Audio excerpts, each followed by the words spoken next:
What's going on, everyone? I've got a fun Black Ops 2 class setup for you today.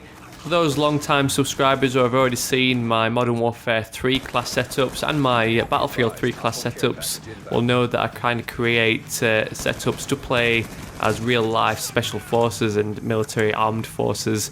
Unfortunately, the weapon diversity in Black Ops 2 and the whole nature of the futuristic theme doesn't quite allow us to create various real-life setups. But there's a selection of weapons and equipment in there that will allow us to create kind of a setup that's inspired by a real-life special forces group. So I've named this one Spec Ops, and like I mentioned, it's going to be a Black Ops 2 class setup based on weapons, equipment and tactics used by real-life special operations forces. So let's jump straight in and take a look at some weapons and accessories and equipment we can use for our Spec Ops setup. The HK-416 is widely becoming one of the most used weapons amongst Special Forces groups. We've got Australia's Special Operations Command, Germany's KSK, the Polish GROM and some of the United States Special Forces that have now replaced their previous weapon choices for the HK-416. Believe it or not, we actually have the HK-416 available for use in-game. In Black Ops 2 it's listed under the M27 assault rifle. Back in my M27 weapon guide, we had some discussion about whether the M27 was actually the M27 IAR, which is actually classed as a light machine gun, or as I suggested, that it was actually the HK-416, seeing as it is much more compact in size and listed under the assault rifle category. I've since discovered more evidence that supports my claim that it is actually the HK-416 as opposed to the M27 IAR. If you head into Call of Duty Elite and look at the M27's image file name, you'll actually notice that it says HK416.png.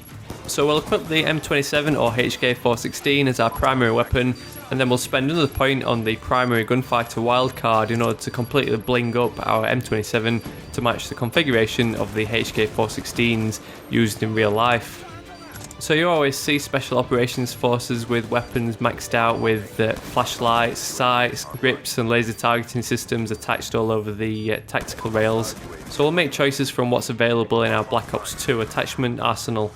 So first up, one of the most common optics adopted by various military and special forces groups is the Eotech holographic sight.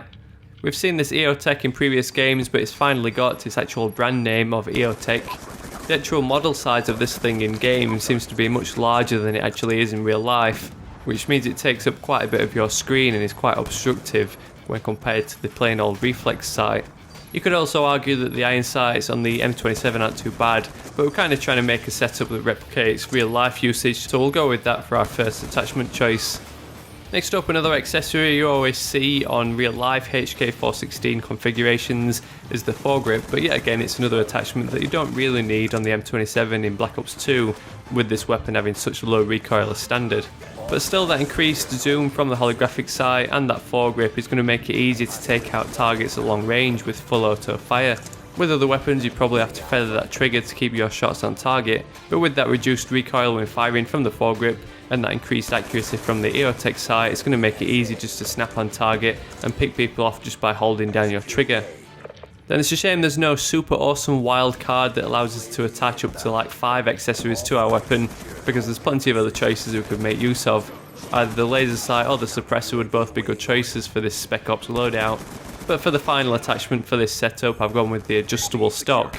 Those multi-position telescopic butt stocks often come as standard with the HK416, and just by looking at the weapon model in game it actually has one already equipped. But the main reason I've chosen the adjustable stock attachment is to grant us that faster movement speed while aiming down sights.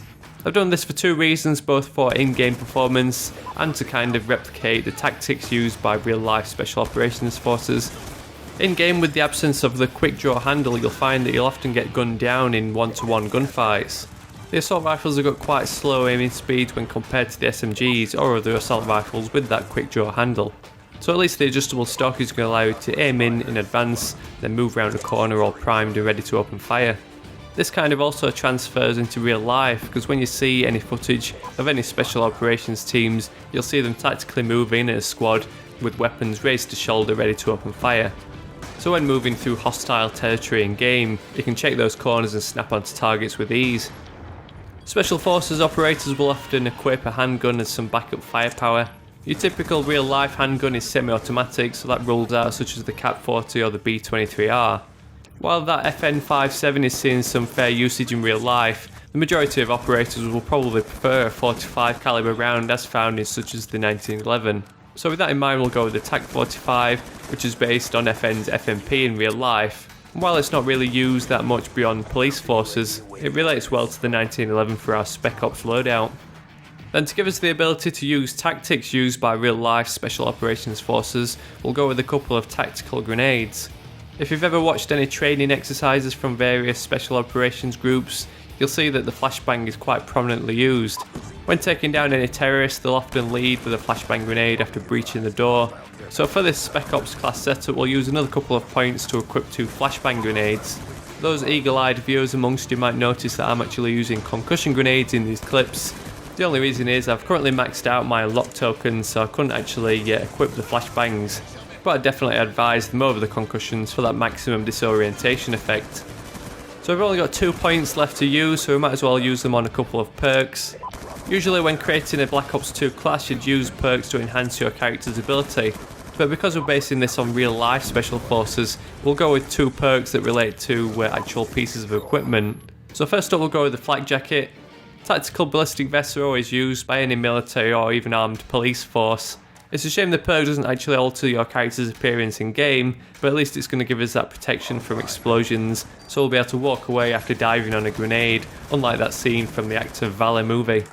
Then the tactical mask is also a pretty common piece of equipment for special operations groups. We've got the likes of the Navy SEALs and SAS, which both regularly seen with gas masks. So we've got the tactical mask in game, which is not only going to protect us from enemy flashbang and concussion grenades, but it's also going to help us avoid flashing ourselves. So let's quickly finish off this Spec Ops loadout with a look at some score streak rewards. Spec Ops forces are often deployed on counter-terrorism and hostage rescue operations, but they can be also used to go deep behind enemy lines and sabotage enemy communications. So for our first score streak reward, we'll go with the counter UAV to sabotage the enemy's minimap, so they won't be able to see us appear on that minimap with us not using the ghost perk or a suppressed weapon. Spec Ops operators are commandos that are part of a larger military organisation, so these operators are always going to be able to call in extra ground or air support, so we'll go with the lightning strike in order to call in tactical airstrikes in our chosen positions. Then finally, Spec Ops forces will often make use of helicopters either for support or transportation, so we'll go with the stealth chopper for our final score streak reward, which is going to help us fight off the bad guys and win the game. So give this Spec Ops loadout a try in game. It's great fun playing with those tactics used by real life special operations forces. You'll want to remember to make use of those flashbang grenades, just toss them into rooms before entering to give you the advantage over any corner campers. They can make use of that adjustable stock to aim down sights in advance, so you're already primed and ready to open fire. Annoyingly, I'd got used to sacrificing my secondary weapon, so I'd forgot all about having that TAC 45 available, so after these clips you'll see me get gunned down while I'm trying to reload.